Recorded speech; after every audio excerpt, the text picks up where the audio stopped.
ቤት ድረስ ጎቴ መጣው የትኛው ክብር ነው? አንተ ራስ እንደ ታሪክ ነው የምታየው። በመስለቀቅ ይርዛ ስነ ስርዓት መጀመሪያ አንተ ወቅ ስለ ስነ ስርዓት አንተ ለኔ አትነግረኝም። ገባ? ስነ ስርዓት ምን ትላለህ ደግሞ? አታፍርም? ልንገርህ እኔ ደግሞ ይሄ ያበላውበት እጄ ይጥላቸዋል። ይሄ ያበላውበት እጄ ይጥላቸዋል። ሁላቸውንም እያንዳንዳቸውን ታያለህ። ፈጣሪ ደግሞ ከላይ ከፍላቸዋል። እኔ ደግሞ እሱን ብዬ እንጂ ማለት ነው ልንገርህ ስንት ነገር ማድረግ እንደምችል አንተ ራስህ ህሊና ያውቋል።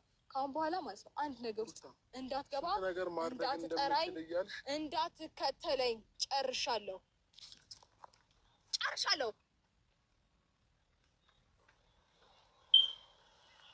ሳላውቀው ሳልገነዘብ ምን አጠፋው የኔ ፍቅር?